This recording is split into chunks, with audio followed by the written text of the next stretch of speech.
Hi everyone, this is Dr. Mephisto and welcome to the ride. We're here in Toronto today. It's a gorgeous day and the guest I'm getting is a break dancer, part of a maximum efficiency crew, but also one of the well-recognized battle DJ here in Toronto. And I can't wait for you to discover him. Let's go!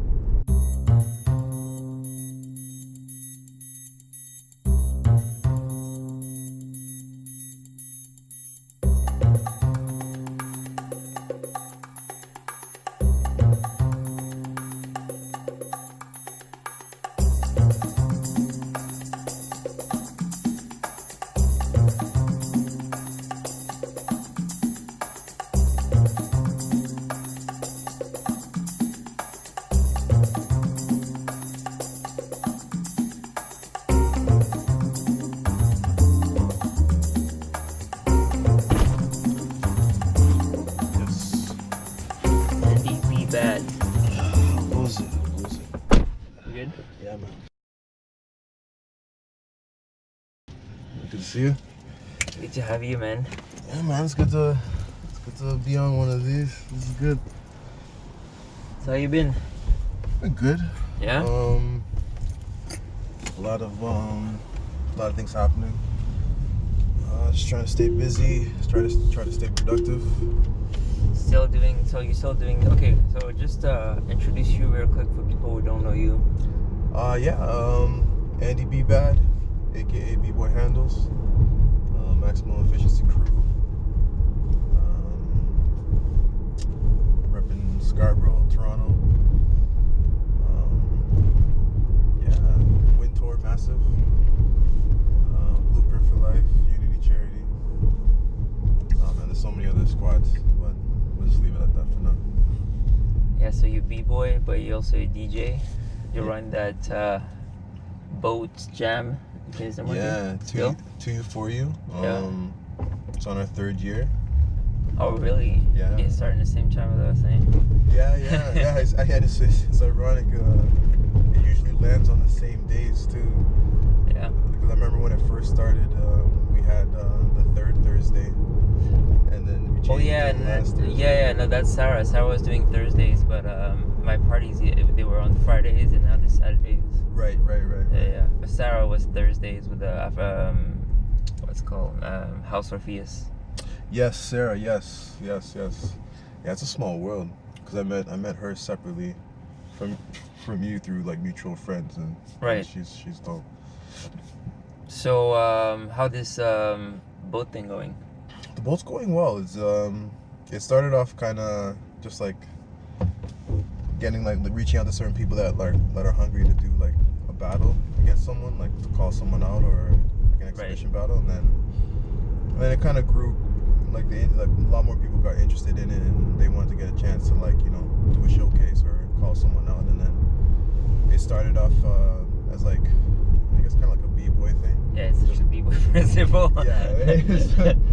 So I remember the first couple of months it was like straight b-boy battles, and then started to open it up to other dance styles, to like house and popping, and then we had a whacking versus voguing one time in the first year, and then it just got it became like something that people can expect now.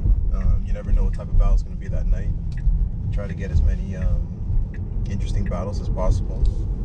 So how does it work? It's just so it's just one battle, like two-person battling, or how does it work? It changes because at first it was like one-on-one, right? Just to keep it simple.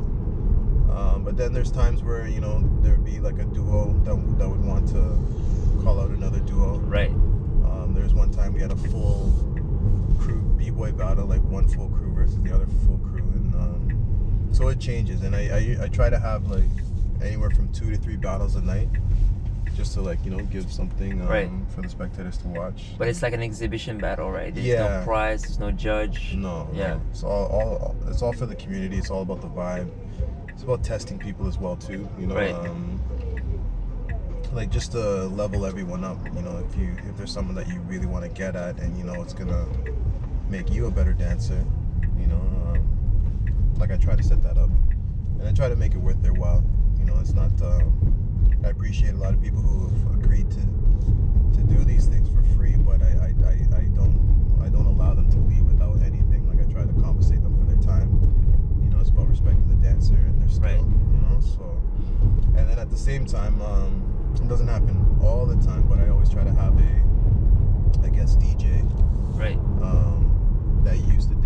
too, like that understands what it's like to be in a battle, in a cipher, and then be able to provide that music, provide that vibe for the community at the night. There's definitely a difference, right? There is. there is.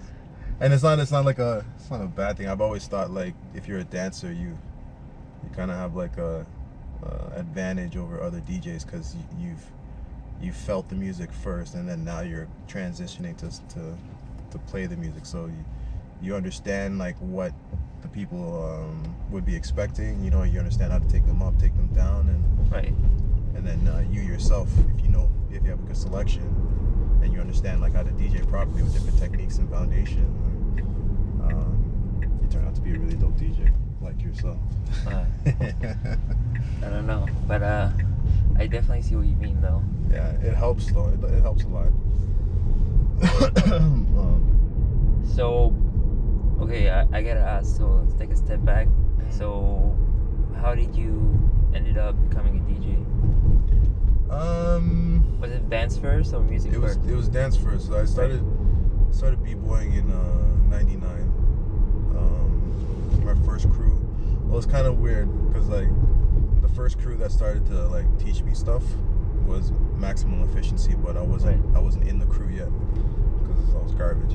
I just started, but it was those guys. I went to school with some of them, like high school, and I met up with them. They started showing me some stuff, and then there was one specific member that left Maximum Efficiency and started another crew called Soul Step. So that was my first crew, and that was in '99. So and then I did a full circle to come back again to join MEC with the next generation of the crew.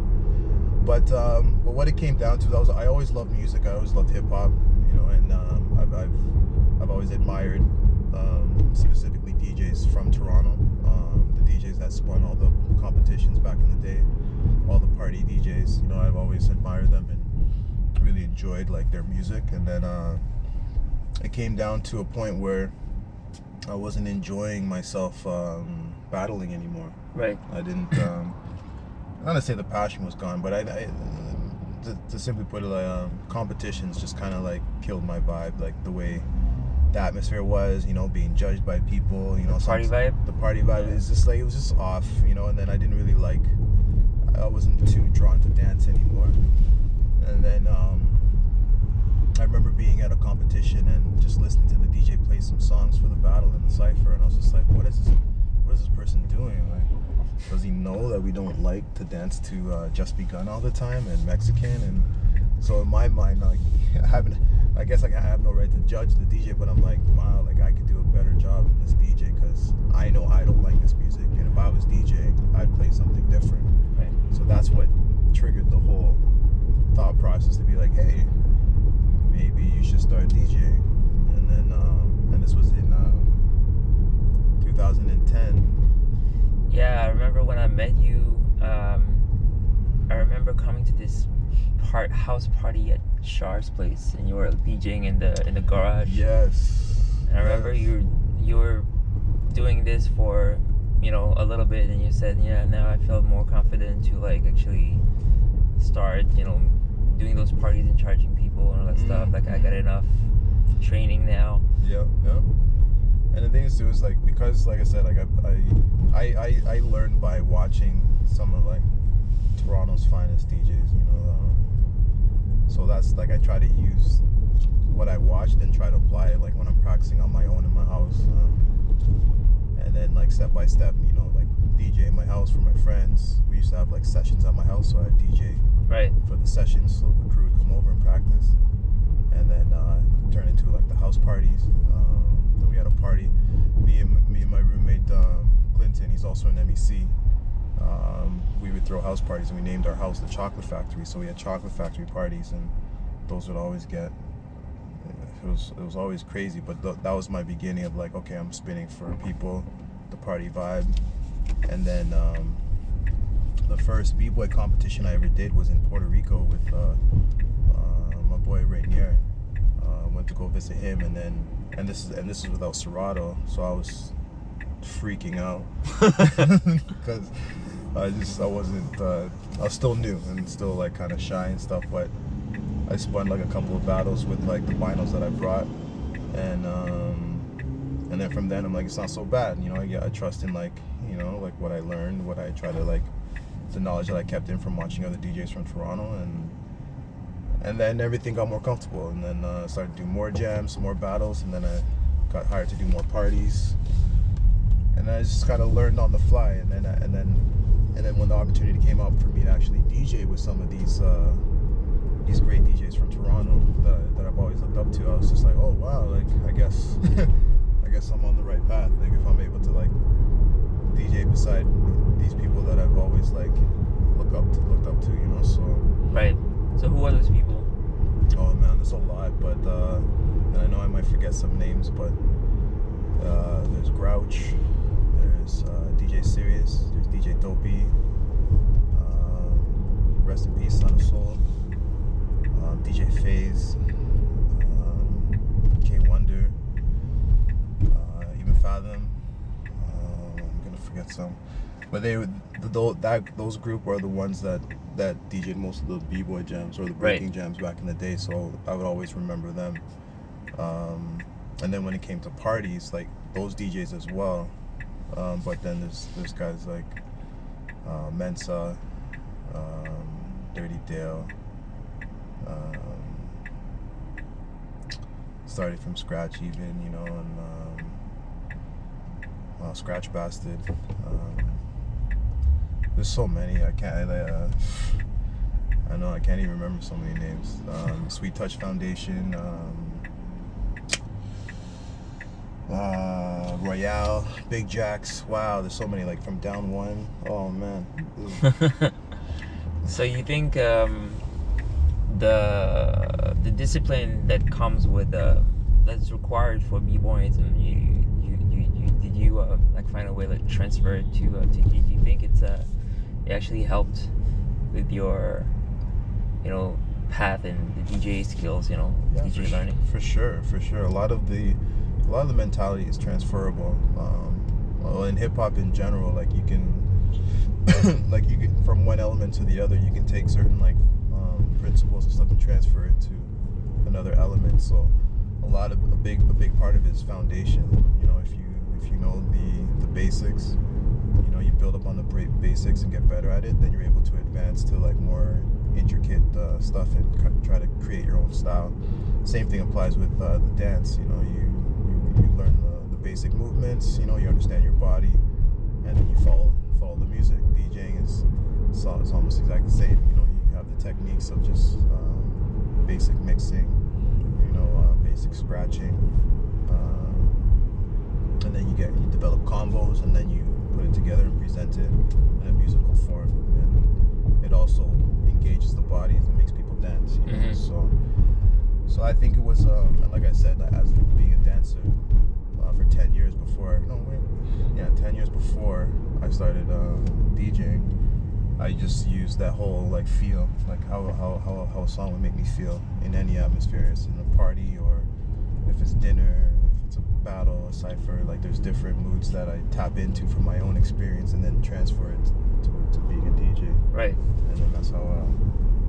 And do you like the parties you spin at? Are they? Because I always see you like in a dancer environment, right? So do you work, or do you make parties that are not necessarily like dancer related, or? Yeah, you know, it's kind of weird. I do. I'm not really a club DJ. Right. I don't enjoy DJing at clubs so much. Right. Something that I'd want to break out of a little bit, but it's my comfort level where I just like to spin for the people I know. Right. Because I know what they would like, and I know what they might not know, and what they would be interested in. So it's like kind of a comfort thing where I just feel comfortable spinning for a scene that I'm familiar with. So generally speaking, it is for the dance community. Right. Because they know me, I know them, and they know what to expect. And I like DJing for people I know, and it kind of goes back to DJing at the house parties, because it wouldn't be strangers coming into my house, you know. So if you came into the house, you were a friend. So I'm DJing for my friends, which is kind of motivated me to spin certain songs, you know. Right. But I have done parties for different people outside of the dance scene, and then, you know, it's cool. You know, it's just one of those things as a DJ, getting requests all the time and talking to somebody like, you know what everyone would love to hear right now? Can you plug in my phone? And it's just like, you know what? Like, I'm not, like, it's kind of like it's a turn off. Yeah, I get you. It's funny because we don't ever get any requests. It's funny, right? It's ironic, but we're trying to find a way to turn this event into like a DJ performance more than a party. Right. So that's what people expect, even if they don't know. Like every month we have people, I don't know how the hell they heard about it. Yeah, nice. Like, who are those guys? Nice. And there's never any requests because it is like a DJ performance. The last one we did yesterday, it's funny because I wanted to push this a little bit more, and I put the stage in the middle of the room. Okay. And and it pushes that feeling even more. Yeah.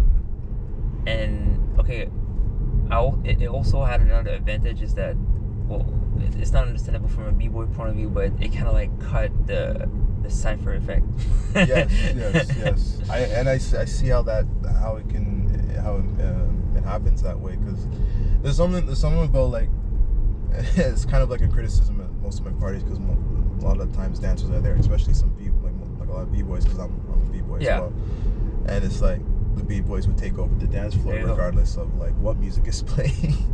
You could be playing Taylor Swift or something like that, and people are gonna really try and still get down, and then, like you said, like if you put the stage in the middle, it kind of takes that effect off, because like the circle is kind of like the center of attention. So if you put the DJ in the center, right, and they get all the attention, then it kind of, you're there for the DJ, not necessarily to just get down and sweat. Well, I mean, no. Don't get me wrong. People are dancing, like they're still dancing. It's just like you don't necessarily have the room to make like one huge cipher that takes over everything. Right. So it pushes people to do smaller ciphers, like smaller groups, and it's all around. Yeah. And it brings something different. And also the thing is that I'm a dancer too, so when I play, I like to entertain as well, right? Right. And the thing is, before, what I used to do is just like play something and then like go down and go dance with people. But now I can do it. I can play and be in the center at the same time. And the thing is, I find that dancers who DJ also activate their energy in the crowd. Yeah, right? I 100% agree with that. One person that I remember from back in the day that I've seen like really embody that at one point is would be Dirty Dill. Right. If you play this song, and he used to dance too. He was a dancer back in the day. He used to break as well too. But watching him DJ, like he would be fully dancing, like ciphering on his own when he's playing music. And I was just like, yeah, like if you can see a DJ enjoying the music that he or she is playing, then it's like everyone else should be enjoying it too. You know? Yeah, so. I remember that. I remember back in 2012. No, it was 2007, man. Like I met these guys in 2000. I came for the first time in 2007, and then I remember going to Tokyo in 2008. Oh, okay. At the time, and he was spinning there. Yeah. I remember at least once or a couple of times in the night, he was just drop a track and then come cipher with us. Yeah. Yeah. Those were good times. Those were good times. And that's the other thing too, is like things are a little bit different. Yeah, different. Very different. Like, not to say people don't understand party culture and stuff like that, but there's the music changed a little bit. It's a different generation coming up, and they might do things a little bit differently in terms of partying and stuff. So, but then it's kind of like you leave room for evolution and growth, but you always you don't want to forget about the good things that have already happened. You know what? I used to think this, and then now with like the rise of like African music, I find that the party spirit is there. Like it's really there. Mm-hmm. Like you need to come to one of those Ubuntu parties on this. I know we usually conflict dates. Yeah. Probably, but No, well, you saw at Essie's birthday, right? Yeah, exactly. There's still a vibe, right? No, and that was dope because you're killing it. I'm just like, oh man. I found we came to this realization at the time because we started wanting to do parties because me and my buddy were just hating on trap so much. Right. And it's funny because you watch that show, The Get Down? On the Netflix show? Yeah. Yeah.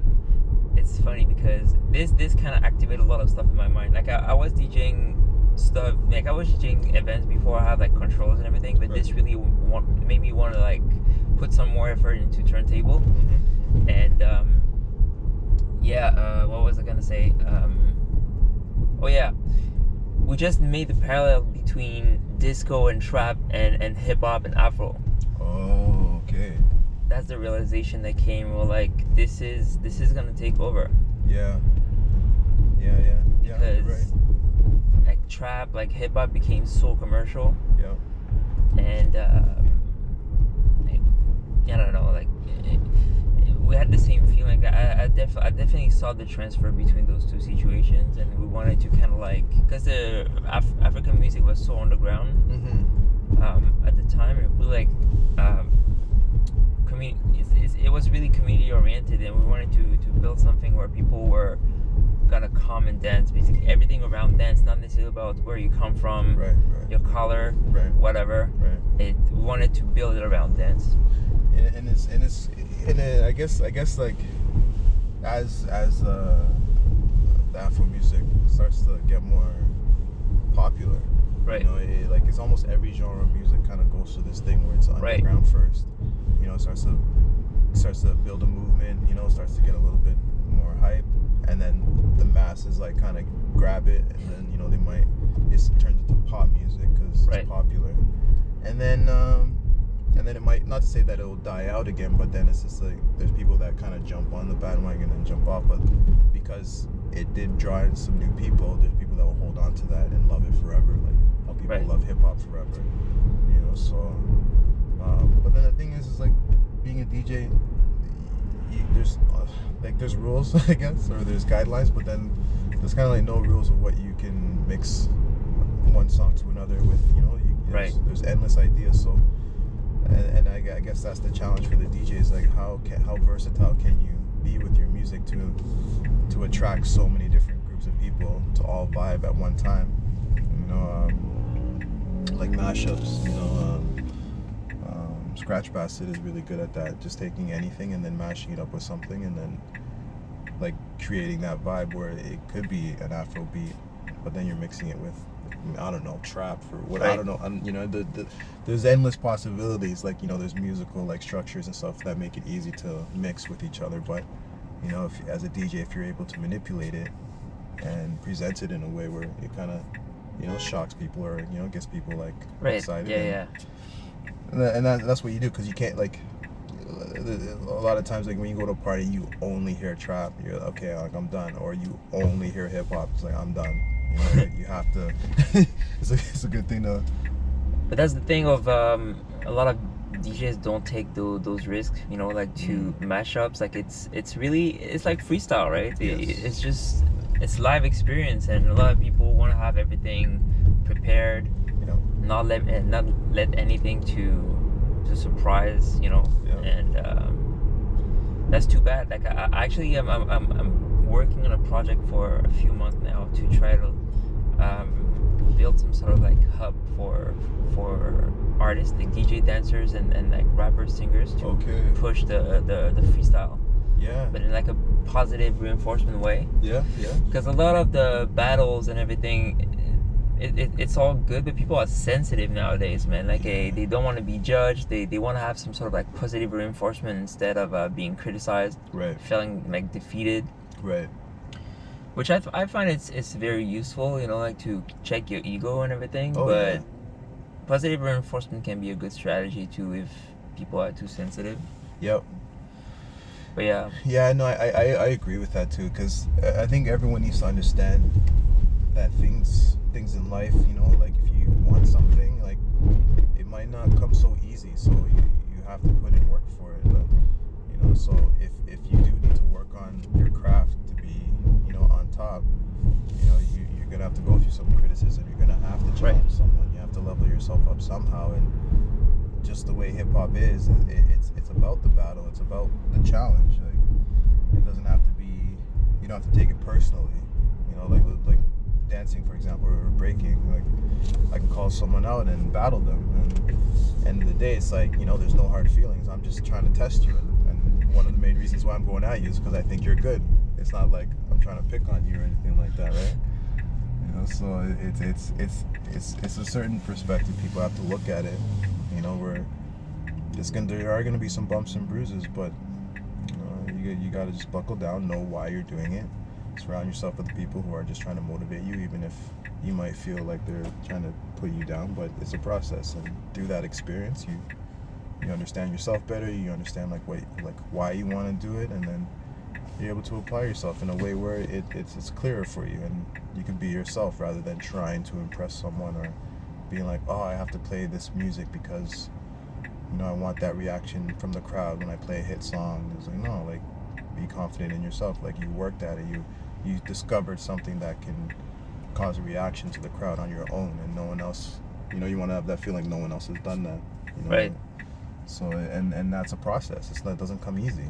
It comes through trial and error and a lot of mess ups, you know. Definitely. And so when it comes to dance, like you still active in that yeah, that area? In like I don't battle anymore. Like there's been like there's been some talks with my crew. Like certain battles might come up, and then like I've never really turned down the opportunity, but then it comes down to scheduling and, you know, like my health. Like if I'm feeling good to like go into a battle, like through my body and stuff. Mm-hmm. Have I trained? Like I don't train regularly anymore. Like the dance, but I still dance when I can. Like we have a crew session on a weekly basis, and I try to make it out as much as I can when I'm not working. And so I'm still involved, but I don't know. I kind of taken on the responsibility or the task of providing the music for dancers. Right.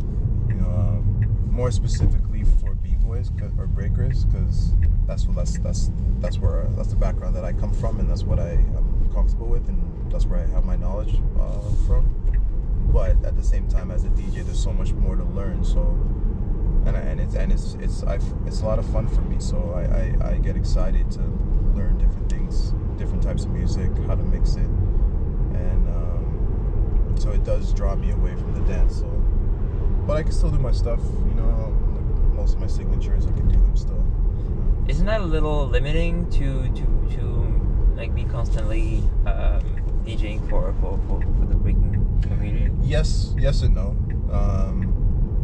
But then you have to be aware of that, and then know how to mix it up. Right. A lot. Like with 2U4U, you know, it's changing up the types of battles that happen. Right. You know, you guys are spinning for different dancers, right? Exactly.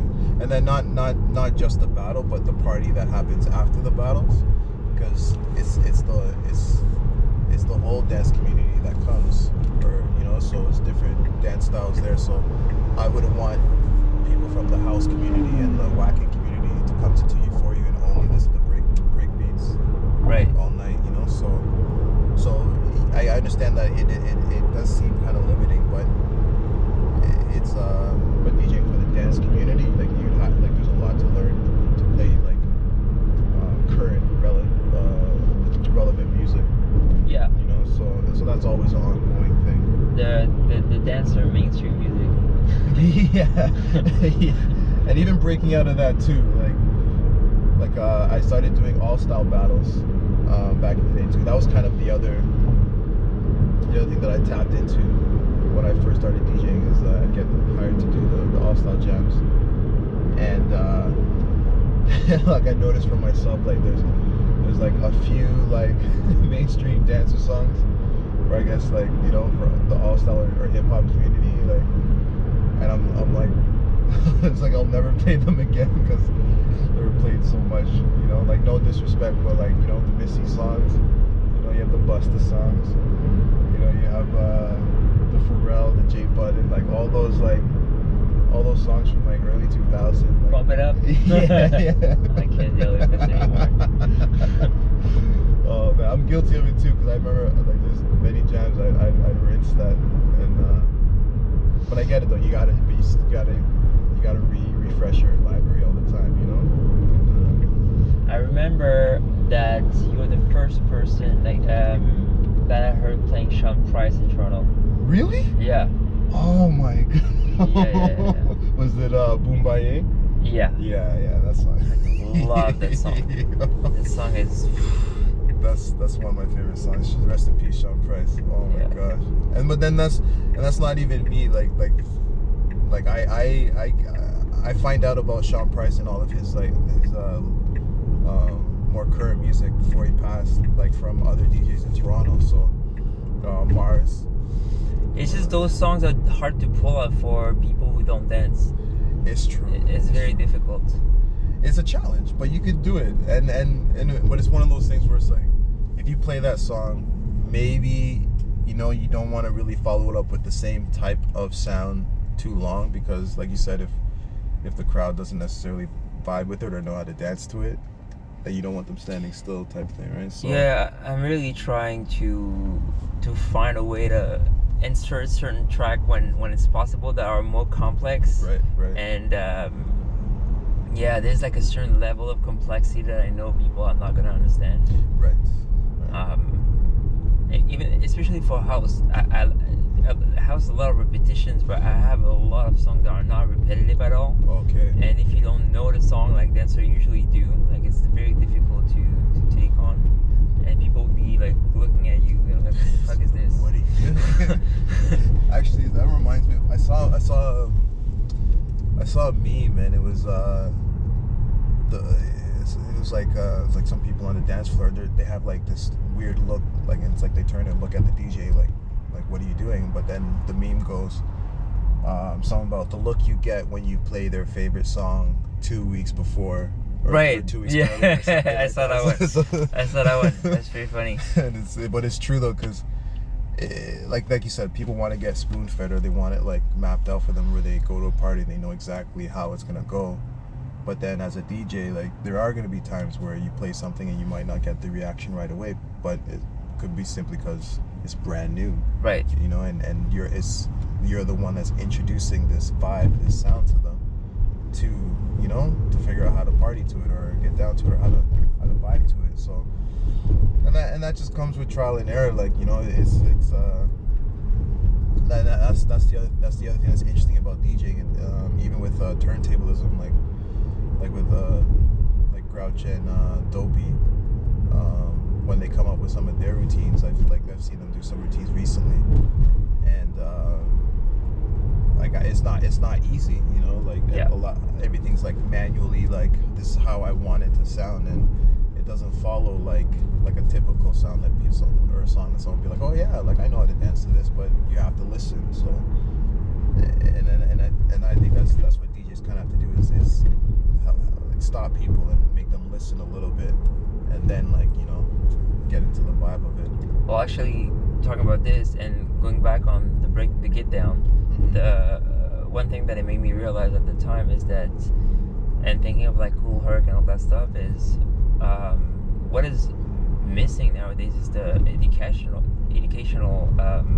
aspect of DJing, is like teaching people, making them discover stuff. Yeah. And a lot of people don't take those risks anymore because people want to consume this vibe. They're coming to hear music, they're coming to have fun, and they have a certain idea of what it is, of what that fun is. And it's pretty it's challenging to actually find the people who are open to be educated. Yeah. But what I find is that once you find them and you consistently, you know, deliver that knowledge, they will bring other people who are like them. Yeah. I find. No, it's 100%, and that's a process, right? Like that's how you really build your community, you know. It's just weird. Like, I'm not trying to get into like the whole social media and talk and how social media changed the world or society, whatever. Please do. but we're in an age of like, you know, you're trying to like get more people to like you, and not necessarily for what you do or what you've trained to do, or like the skills that you work hard on achieving. A lot of people are just doing simple things to just get likes, and it's not real, you know. So when it comes to the social stuff, a lot of times it's not real, and people don't really care that it's not real, you know what I mean? So when you introduce something that like, you know, the educational thing, like, I'm gonna educate you on a new sound, they're just like, no, I only care about looking good right now, or taking a picture beside you because you're the DJ, and then that'll get me likes, and then I'll get gigs, or, you know what I mean? Like, it's not built off of like hard work and dedication like how it used to be. Like, if you're a whack, you're a whack. If you're a dope, it's because you put time into it, and then that's why people respect you and come to your events, you know. But, and not to say everyone does that, but it's more of a thing now because of, you know, there's a platform for people to be like, I'm going to promote myself this way, and it takes away from what you're talking about. People are more close-minded because they get fed a formula of what to do to get likes or to put themselves out there, right? And it doesn't really follow, like, I guess, how the party should be. And then, okay, but to go even beyond this, I remember coming to Toronto and the dance community. I witnessed that there's a lot of validation even if your own community. So coming from Paris, where nobody gives you any compliment ever, here it's just you consistently approved. You know, people are nice, so they consistently find something nice to tell you. Right. So I found a lot of people, a lot of artists that I met, think they're so dope, and don't put, you know, try to like self-criticize themselves and try to, you know, just listen to constructive criticism. They're really sensitive. Yeah. And if you combine this with social media, that kind of like, you know, multiply this by 100. Yeah.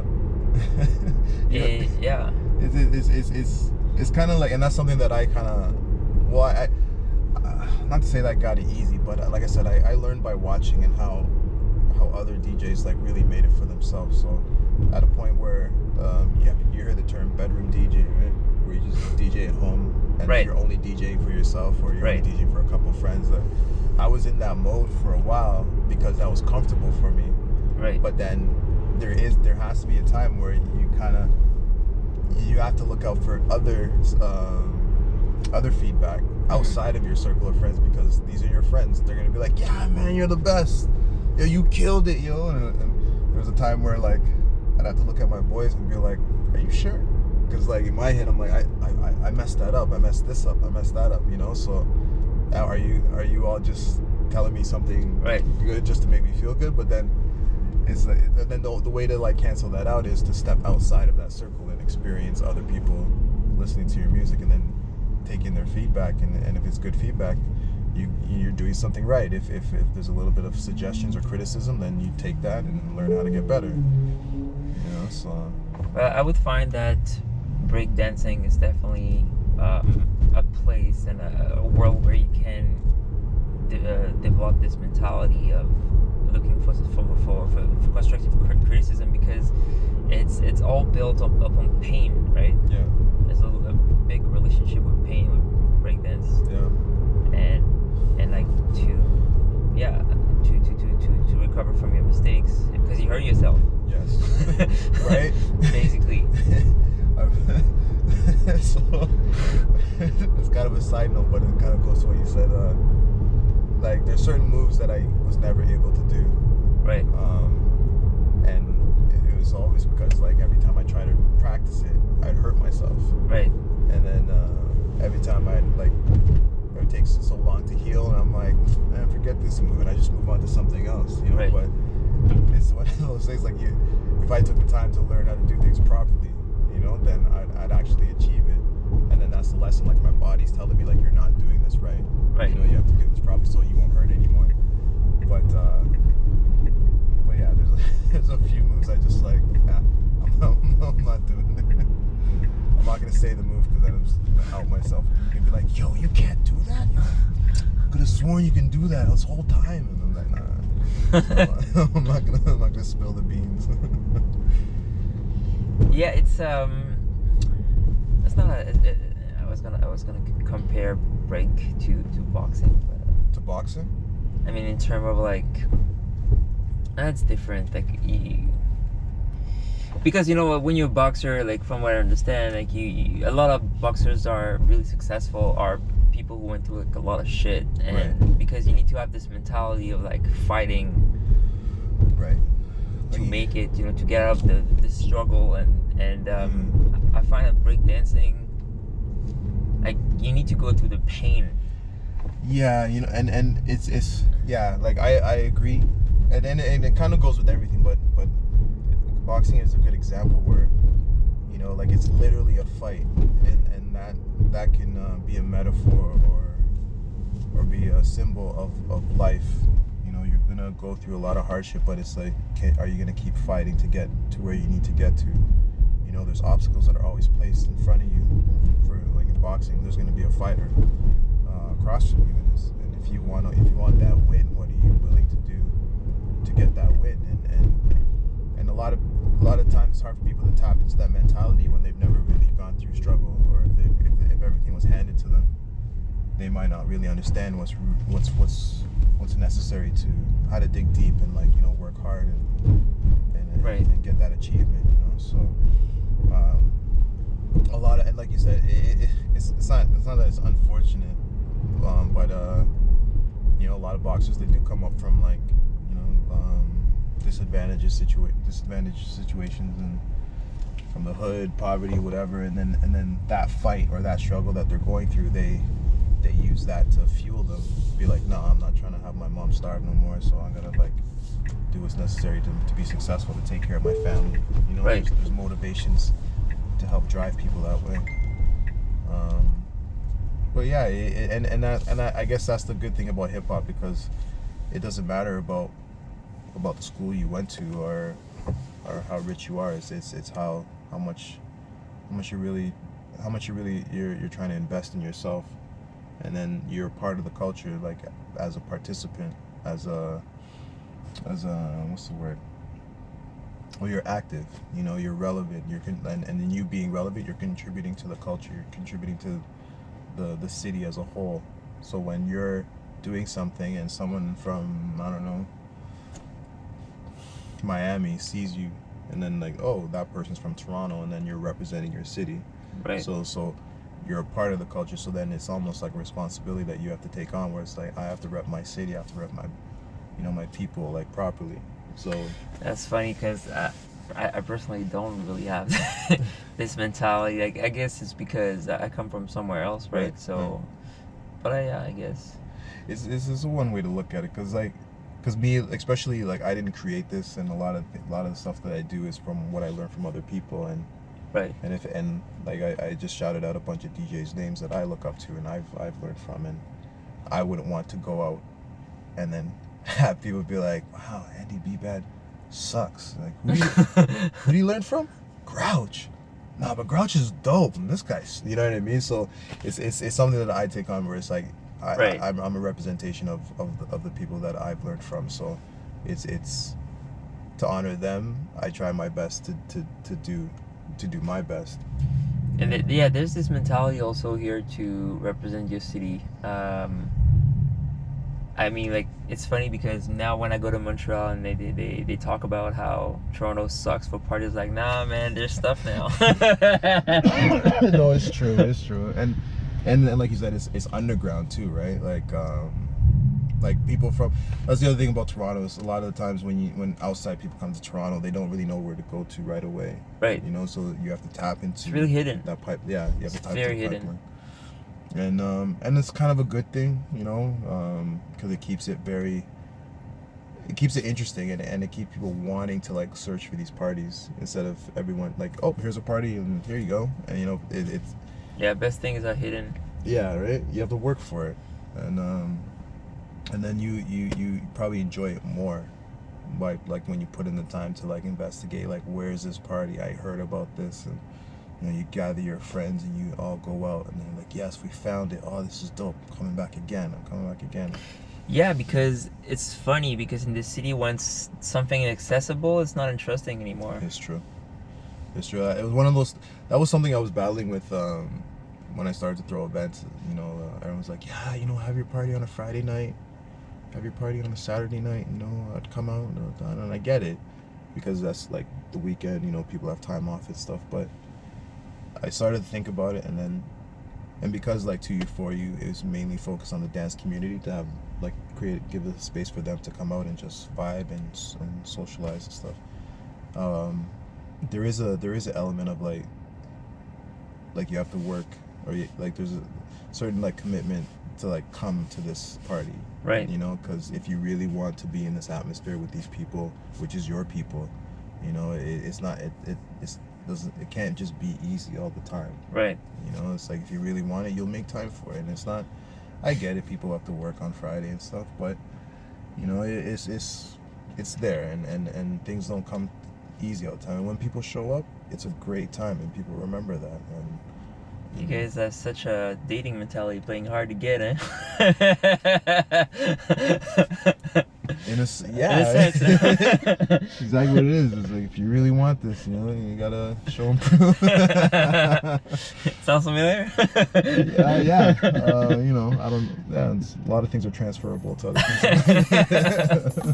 Listen, man, thank you so much. Oh, thanks for having me. Let's wrap this up.